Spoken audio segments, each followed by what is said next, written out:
Bienvenue à tous.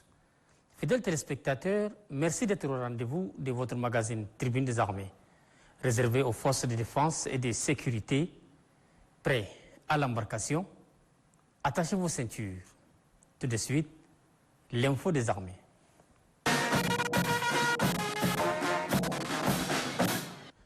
Le ministre délégué à la présidence du Conseil chargé de la défense nationale, des anciens combattants et des victimes des guerres, le général Daoudia Ibrahim, accompagné des commandants des grandes formations militaires, a fait le déplacement d'Égypte dans le cadre de renforcement de coopération militaire entre les deux pays, mais aussi et surtout pour la signature d'accords de formation des futurs cadres de l'État en matière de défense et de sécurité. C'est toute une compagnie qui est rangée pour rendre tous les honneurs militaires au ministre tchadien chargé de la défense nationale, le général Daoudia Ibrahim, au cœur, capitale égyptienne. Un rituel pour souhaiter la bienvenue à cette forte délégation tchadienne.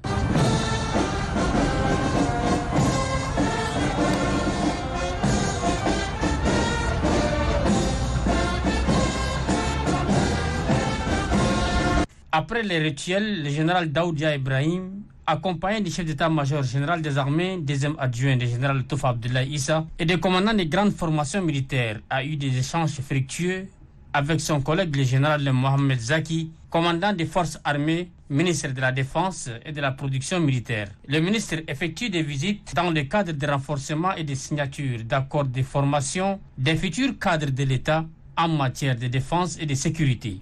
Les deux parties se sont surtout félicitées du partenariat stratégique exemplaire entre les forces armées égyptiennes et tchadiennes dans divers domaines, en particulier la défense et la sécurité. Le général Daoudia Ibrahim a émis le souhait de voir une plus grande coordination des sujets d'intérêt commun, surtout dans le cadre de recyclage et de formation des éléments des forces de défense et de sécurité, raison pour laquelle les commandants des grandes formations militaires tchadiennes étaient présents afin d'en bénéficier de l'offre de l'armée égyptienne qui soutient toutes les questions du continent en matière de sécurité et de la stabilité. Le ministre de la Sécurité publique et de l'immigration, le général Idriss Dokoni Adiker, assurant l'intérim de son collègue de la Défense nationale, a reçu en audience le secrétaire général adjoint de l'ONU, Jean-Pierre Lacroix, responsable des opérations de paix. Au menu des échanges, la participation des contingents tchadiens sur les théâtres des opérations de maintien de paix. Le point avec le commissaire de police, Aman Isaac. En sa qualité du ministre par intérim en charge de la défense nationale, le ministre de la Sécurité publique et de l'immigration, Idriss Dokoni Adiker, reçoit le secrétaire général adjoint des Nations Unies, responsable des opérations de maintien de paix, Jean-Pierre Lacroix. Le ministre est assisté du chef d'état-major particulier du ministre en charge de la défense, Tahir Ibrahim Djouma, et de quelques proches collaborateurs. La participation active du contingent tchadien au sein de la mission multidimensionnelle intégrée des Nations Unies pour la stabilisation au Mali, MINUSMA, est au menu des échanges. En effectuant le déplacement du Tchad, les Nations Unies voudraient bien apporter tout leur soutien aux efforts du Tchad en faveur de la paix, mais surtout aux casques bleus tchadiens qui veillent au grain dans le septentrion malien, devait souligner le diplomate onusien à sa sortie d'audience. Les différentes questions sur lesquelles nous avons à travailler ensemble pour préparer l'avenir et faire en sorte que la mission soit encore mieux en mesure de faire son travail, de remplir son mandat. Nous sommes convenus de continuer le contact à tous les niveaux de manière très régulière et très étroite. Donc c'était une réunion extrêmement utile. Le Tchad fait de la stabilité au niveau sous-régional, plus précisément dans le Sahel, l'une de ses priorités. Le nombre élevé des soldats tchadiens parmi les autres casques bleus en mission au Mali justifie bien évidemment cette volonté politique des plus hautes autorités.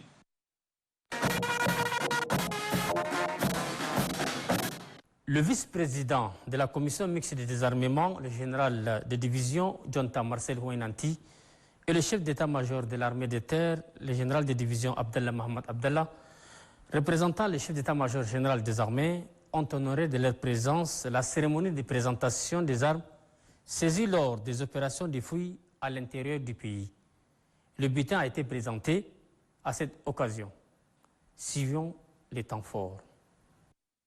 1081 armes de toutes marques et tout calibre, c'est la moisson de l'opération de la commission mixte de désarmement qui a reçu le mandat des plus hautes autorités de la transition afin de contribuer à la sécurité du pays en récupérant les armes détenues illégalement par certains citoyens.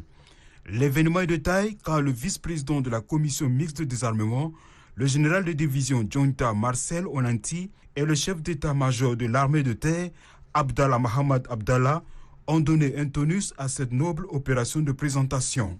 Pour le vice-président de la commission mixte de désarmement, la population doit aider les agents de force de l'ordre pour réussir cette mission.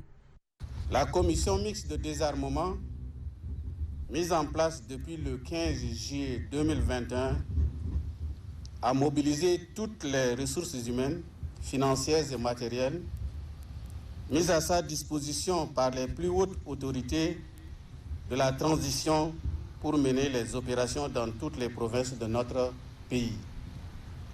Les résultats obtenus se présentent comme suit.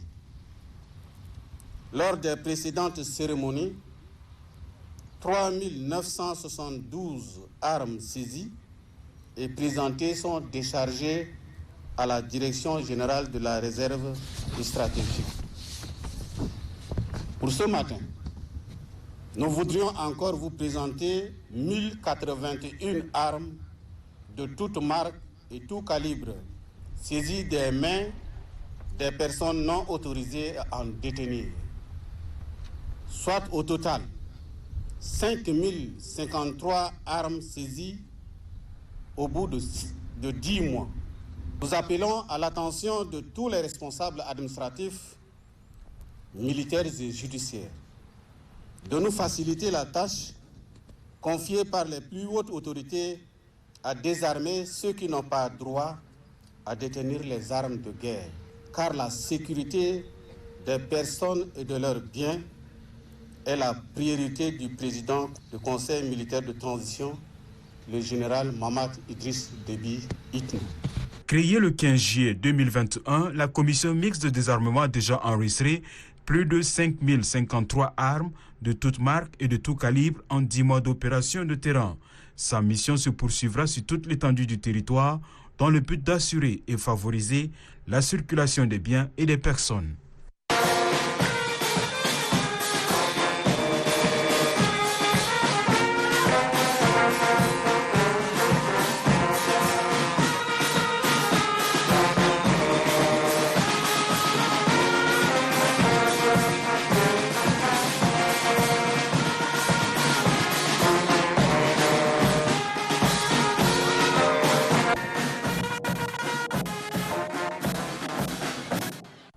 Fidèles téléspectateurs, nous recevons aujourd'hui sur ce plateau quelqu'un qui a marqué son passage au sein de notre armée nationale.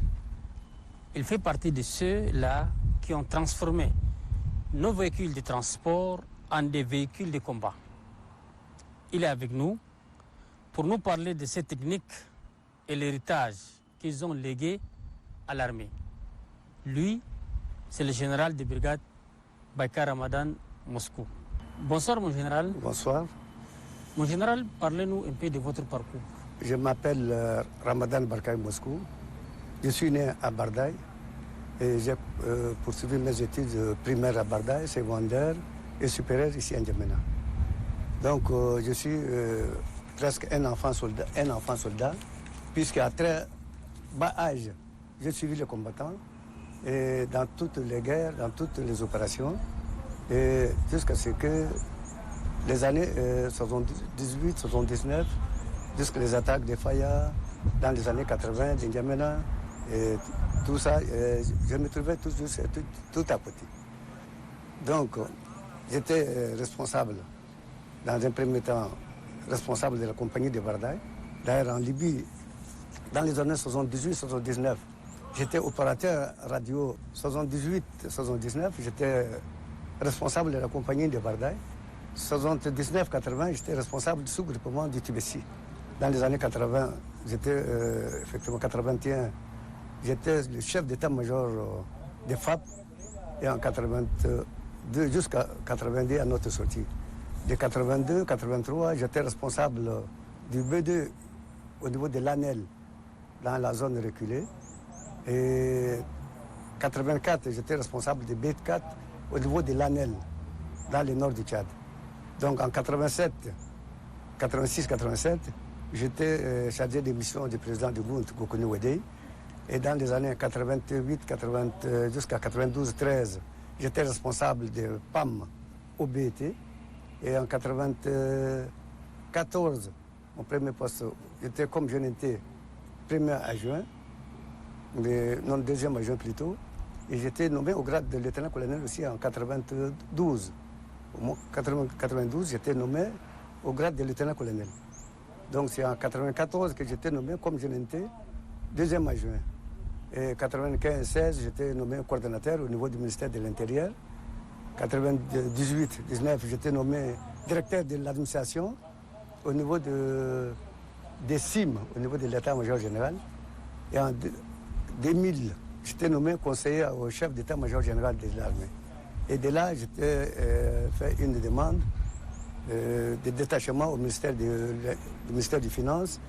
Et j'étais comme un inspecteur au niveau de l'inspection générale des finances. En général, c'est un long parcours. Mais aujourd'hui, nous allons parler de cette technique dont vous avez vraiment transporté à travers le monde. Dites-nous comment cette technique a été vulgarisée à travers le monde? Tout juste une semaine avant les événements, j'ai quitté N'Djamena tout juste un dimanche. Les événements se sont découlés le 20. Donc, pendant le combat, je me trouvais entre Faya et Korotoro. J'ai avec moi 3 véhicules chargés de vivres pour ma région d'Itibessi, en tant que sous-groupement d'Itibessi. En plus, 66 opposants centrafricains que je devrais déposer à Zouar. Ils ont l'air Toyota. Et de là, parce que pendant notre parcours, les événements se sont déroulés, le premier combat s'est déroulé à N'Djamena.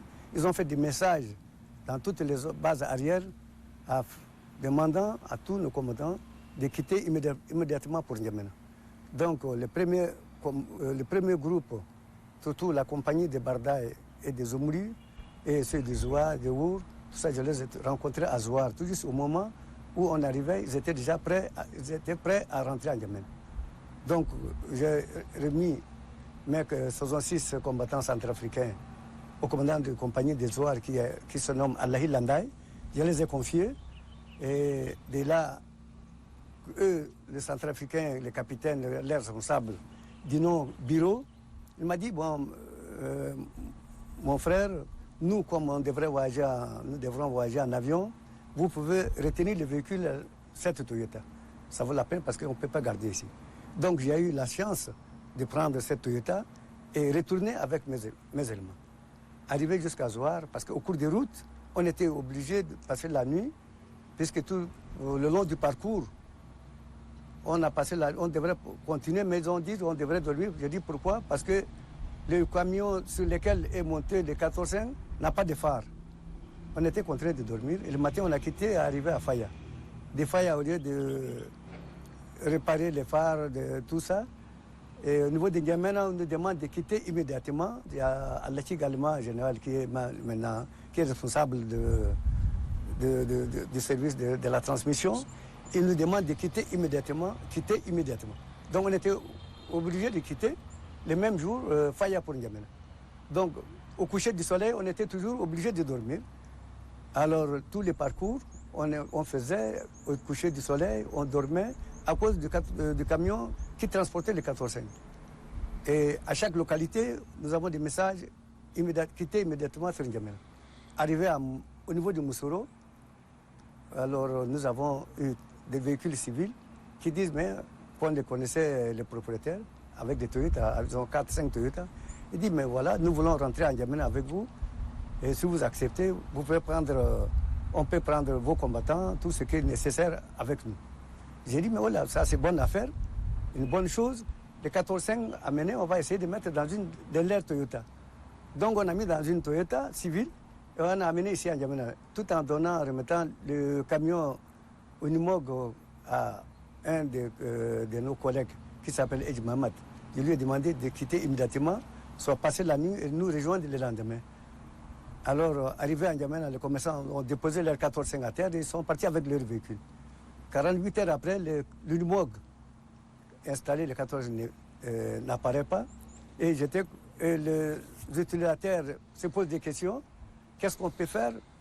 L'arme se trouve à terre, les véhicules n'arrivent pas, qu'est-ce qu'on peut faire? Le tireur, il s'appelle Mohamed Woulay, avec Mohamed Adeli, ils étaient 3. J'ai dit, bon, du moment que la 14-5, la Toyota peut contenir la 14-5, hein, la charge, il peut contenir la charge, pourquoi ne pas essayer de faire, de mettre dedans et faire pivoter dans la Toyota? Alors le combat était très vigilant, le combat était très furieux dans toutes les zones. Et le véhicule, le camion installé n'arrive pas. J'ai dit, mais comme ça, je vais tenter à faire pivoter les 14-5 dans le Toyota. C'est comme ça que j'étais allé chercher des jantes de Toyota. En ce temps, il n'y a pas de Toyota, hein, de R4 et de Renault. Au moins 4 jantes, j'ai pu récupérer de part et d'autre. Et j'ai mis dans la carrosserie et j'ai demandé aux éléments de venir faire monter, de faire monter dans le véhicule. Alors on a soulevé, on a mis dedans. Effectivement, dans la carrosserie, ça tournait. Et la cabine, la Toyota, la FJ45, elle est très pratique. Avec une clé de 12, on a détaché la cabine et ça tournait à 360 degrés dans la voiture. Et c'est ainsi que c'était le 2 avril 1980, c'était la première Toyota équipée de l'arme russe anti-aérienne de 14-5. Donc c'est comme ça qu'on a pu, j'ai eu l'idée d'installer ces jours. Fidèles téléspectateurs, avant de continuer cet entretien, le général Barkay Ramadan Moscou nous fait une petite démonstration. Effectivement, vous pouvez soit voir par ici, parce qu'elles étaient 7-8 personnes qu'on a soulevées pour mettre au-dessus. Ce n'est pas aussi une maigre affaire, parce que ces jours, on n'a pas le problème, on a aussi un problème de soudure, tout ça, on n'a pas pu attendre la soudure. Tout ça, mais toutefois, on a pu effectivement mettre des gens tout autour, hein, tout autour, et on a pu soulever cette partie, afin de faire tourner surtout la tourelle. Hein. On a pu faire mettre des gens afin de faire tourner. En principe, il y a cette partie qui empêche en principe à rester dans la cabine. Parce que les cabines, effectivement, ce sont ces espaces qui empêchent la 14 de rester à l'intérieur. Donc c'est pourquoi j'ai posé des jantes à ce niveau pour élever et faire la même effectivement hauteur que cette partie. Hein, tout au long de la voiture, de la carrosserie, on a soulevé, on a mis à la hauteur de effectivement de cette partie. C'est à partir de ça, ça commence à effectivement pivoter dans la Toyota. Donc la cabine, celui de FJ45, elle est détachable. Elle est détachable et on a donné avec une simple clé de 12. On a détaché la cabine et ça tourne à 360 degrés à l'intérieur de la voiture. Et ceci a donné l'occasion à utiliser tous les 14-5. D'ailleurs, on n'a pas trop de 14-5, on n'a que 2 ou 3 qu'on a pu faire monter sur les Toyota. Ça nous permet non seulement à gérer ici seulement, et ça, à travers le monde entier, ça a été effectivement utilisé. Donc c'est ça notre manière, notre méthode à faire. Donc s'il y a des sol-sol, s'il y a d'autres armes qui sont installées, c'est tout juste c'est parti à partir de ces 14-5 qu'on a fait le 2 avril 1980. Okay. Mon général, cette technique a été vulgarisée à travers le monde. Comment c'est parti? Bon, sa vulgarisation, tout juste après, à la fin, 2 mois, 3 mois plus tard, nous avons demandé un appui aux Libyens, aux troupes libyennes. Donc les Libyens étaient arrivés tout en tractant leur 14-5, leur sol-sol, parce qu'ils ne connaissent pas. Le fait d'installer sur véhicule, ils ne connaissent pas. Ils étaient arrivés tout juste ici, en face, à Msinen ici, tout en tractant leur sol-sol, leur 14-5. Alors, parmi les Libyens, la troupe libyenne, nous avons des parents, pendant leur visite. Alors les responsables se posaient des questions. Comment vous avez pu faire ça? Où est-ce que vous avez installé? Et installez-nous au moins un véhicule.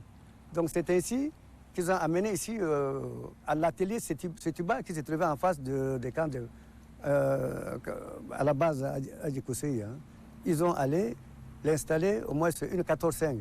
Ils ont amené le responsable militaire, ces jours, il s'appelle Ali Douki, hein, le commandant Ali Douki, c'est lui qui est responsable des unités. Donc ils l'ont installé, ils l'ont emmené à Dougia. À partir de Dougia, ils ont emmené en avion jusqu'à la Libye. 3 semaines plus tard, il apparaissent une trentaine de véhicules chargés, équipés de 14-5 et des sol-sol ont apparu directement à N'Djamena. Donc au niveau de la Libye, c'est comme ça qu'ils étaient vulgarisés.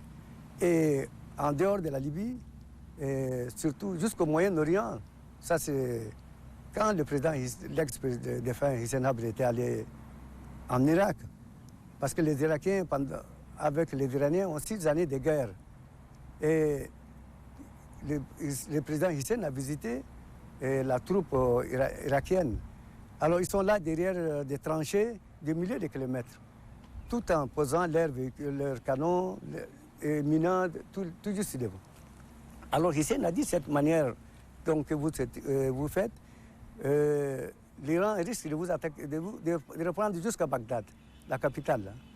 Alors si vous voulez, il faut pratiquer la méthode tchadienne, c'est-à-dire avec une armée de mobilité, hein, parce qu'une armée de mobilité, vous pouvez gagner la guerre.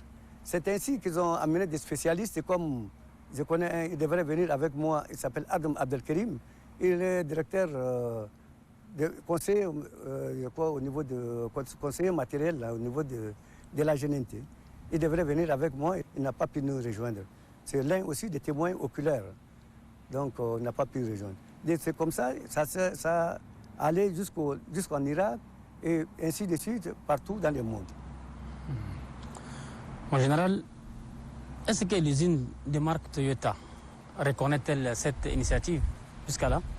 L'usine ne reconnaît pas parce qu'ils ne savent pas qui a monté, parce que dans des documentaires, ils disent que c'était en Libye, au Tchad, ce truc a été installé, parce que des documentaires, maintenant même dans la poche, mais ils ne savent pas où a été installé exactement. Seulement pendant la guerre de 1987 avec les Libyens, parce que la Toyota a fait preuve d'intrépidité, et nos voyants combattants, nos militaires, des guerriers, des hommes aguerris, ont quand même démontré leur supériorité dans les combats. C'est ainsi que la publicité des gens, des véhicules roulant à 80, à 100 km, à faire sauter sur des mines, ils ont maîtrisé des ennemis suréquipés, confronté des avions directement avec des Toyota. Ce marketing a émergé, hein, a estimé l'économie japonaise. C'est ça, c'est à partir de cette date, le Japon est monté, l'économie japonaise est montée en flèche. Et je pense, entre-temps, les gens disent qu'ils donnaient, entre-temps, des centaines de véhicules par an, mais ils ne connaissent pas exactement les rôles que le Tchad a joués dans ce marketing. Ils ne connaissent pas les rôles, officiellement, ils ne connaissent pas. Et c'est à nous maintenant de poser la question aux Japonais s'ils connaissent vraiment les rôles que le Tchad a joués dans ce marketing, parce que le marketing dans des publicités coûte extrêmement cher. Donc tout juste, effectivement, c'est cette innovation, ce marketing, c'est à l'État du Tchad, du moment qu'ils connaissent que c'est nous qui sommes les innovateurs de ce matériel, qu'on devrait poser la question. C'est à nous de poser la question.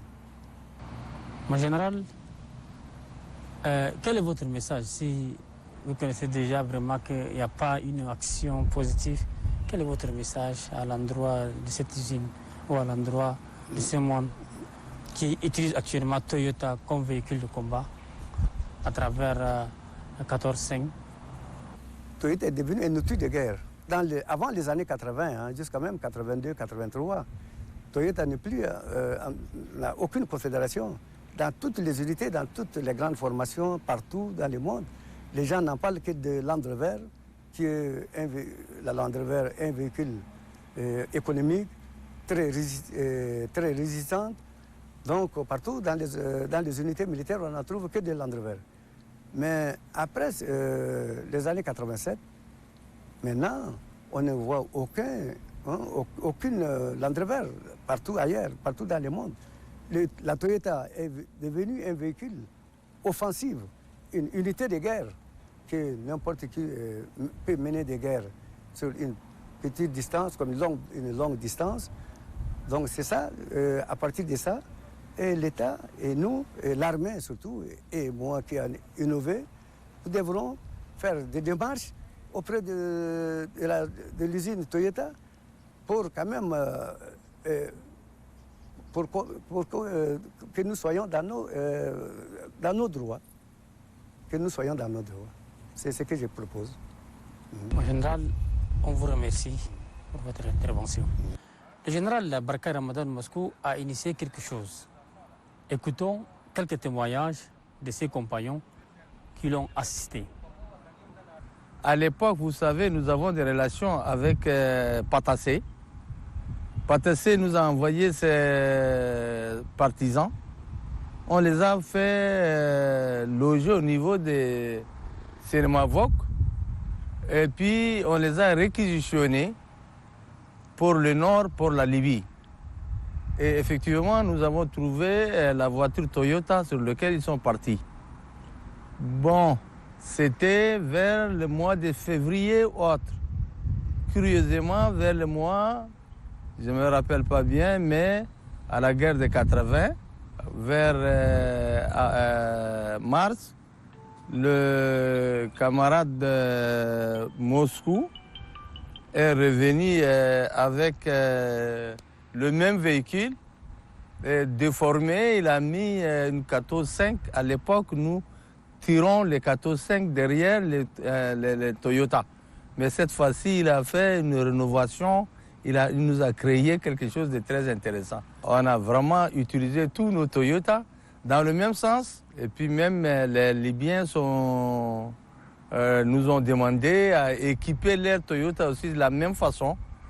Et puis depuis lors, jusqu'ici, au Tchad, comme ailleurs, les gens utilisaient la même fabrique de Moscou. 14 da أنا دخل في 77 في عسكر